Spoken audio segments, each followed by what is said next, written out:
चलिए अब आगे बढ़ते हैं। देखिए आपने ये समझ लिया कि is am are plus to का मतलब है करना है किसी काम को, ठीक है, और is am are plus suppose to, आप सपोज भी लगा दें इसके बाद तो भी सेंस बिल्कुल सेम है, दोनों तरीके से सेंटेंस को बनाया जा सकता है। अब बात आती है हैज हैव के साथ टू की। आप तो जानते हैं हैज का यूज किया जाता है थर्ड पर्सन सिंगुलर सब्जेक्ट के साथ में, और हैव का यूज किया जाता है बाकी सभी सब्जेक्ट्स के साथ में। जैसा कि आप जानते भी हैं, ये बात पिछले वीडियो लेक्चर में बताई है मैंने आपको, हैज हैव का यूज ऐसे ही तो किया जाता है। लेकिन यहां पर आप देख रहे हैं कि हैज हैव के तुरंत बाद टू का यूज होगा और उसके बाद वर्ब की फर्स्ट फॉर्म का यूज होगा जिस भी काम को सब्जेक्ट को करना है। टू के बाद ना हमेशा वर्ब की फर्स्ट फॉर्म, ये आप ध्यान रखिए, पहला पॉइंट। दूसरी चीज, इसका मीनिंग क्या निकलता है? इसके दो मीनिंग निकलते हैं, ध्यान से समझिएगा इसको। इसके दो मीनिंग निकलते हैं। पहला मीनिंग तो वही होता है जो इज एम आर का होता है, सब्जेक्ट को किसी काम को करना है, लेकिन उस काम को करना ना थोड़ा इंपॉर्टेंट है। जैसे कि कल मेरा एग्जाम है, मुझे स्कूल जाना है। अब अगर मैं यहां पर कहूं मुझे स्कूल जाना है, तो बोलने में तो मैं ऐसे भी बोल सकता हूं I am to go to school या I am suppose to go to school, लेकिन ये जाना जरूरी है क्योंकि एग्जाम है, तो ऐसे में ये बोलना ज्यादा बेहतर है I have to go to school. तो पहला सेंस तो क्लियर है कि सब्जेक्ट को किसी काम को करना है, थोड़ा जरूरी है, उसके लिए हैज हैव के बाद टू का यूज करेंगे।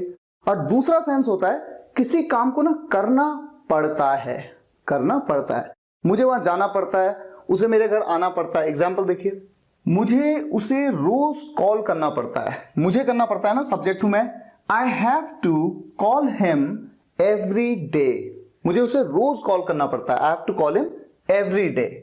उसे रोज स्कूल जाना पड़ता है। मान लीजिए कोई लड़की है, she has to go to school every day. तो किसी भी सब्जेक्ट को जब कोई काम करना पड़ता है उसके लिए आप हैज या हैव के साथ में टू का यूज करते हैं, इस फॉर्मेशन का यूज करते हैं। तो दो सेंस क्लियर है, एक तो किसी काम को करना है, बिल्कुल वैसे ही सेंटेंस जैसे यहां पर यूज किए, बस फर्क इतना है कि जब आप उन सेंटेंसेस को बोलोगे ना तो थोड़ा सा आपके मन में ना एक इंपॉर्टेंस देने वाली बात होगी कि हाँ ये काम करना ना थोड़ा जरूरी है। और दूसरा सेंस किसी काम को करना पड़ता है। अच्छा, जैसे यहां पर आपने देखा था इज एम आर के बाद हमने सपोज टू कहा तो सेंस बिल्कुल सेम आया। उसी तरह से हैज हैव के बाद जब हम गॉट का यूज करते ना, GOT गॉट, तो भी सेंस बिल्कुल सेम आता है। एग्जाम्पल क्या है, देखिए आपकी स्क्रीन पे दो सेंटेंस लिखे हैं। पहला सेंटेंस है I have to go to school, मुझे स्कूल जाना है।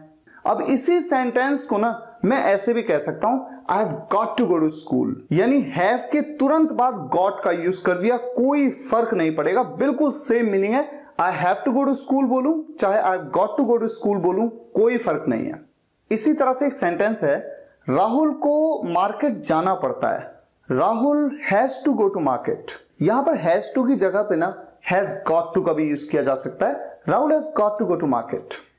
तो कुल मिलाकर आप समझ गए कि आप चाहे तो हैज टू का यूज कर लें, हैज टू या हैव टू का, और इसके बजाय हैज या हैव के तुरंत बाद गॉट का भी यूज कर सकते हैं, तो कोई प्रॉब्लम नहीं है। अब जरा मैं ना एक सेंटेंस ऐसा बनाता हूं जो नेगेटिव और इंटरोगेटिव में भी बनाता हूं। जैसे कि सिंपल सा सेंटेंस, उसे टीवी देखनी पड़ती है, उसे टीवी देखनी पड़ती है, वो कोई लड़का है, he has to watch the TV. Simple. इस सेंटेंस को ऐसे तो बनाया जा सकता है, गॉट के साथ कैसे बनाए, he has got to watch the TV. हो गई बात सिंपल।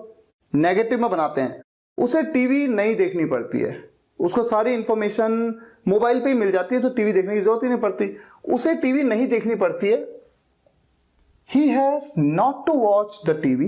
एक तो तरीका ये, और दूसरा तरीका गॉट के साथ, he has not got to watch the TV, तो he has not got to watch the TV. कुल मिला के नेगेटिव सेंटेंसेस में हैज या हैव के तुरंत बाद आप नॉट का यूज करेंगे। और इंटरोगेटिव सेंटेंसेस में क्या उसे टीवी देखनी पड़ती है, क्या उसे टीवी देखनी पड़ती है, हैज ही, पहले हैज आएगा ना, has he to watch, has he to watch the TV. और ये दूसरा तरीका, has he got to watch the TV, has he got to watch the TV.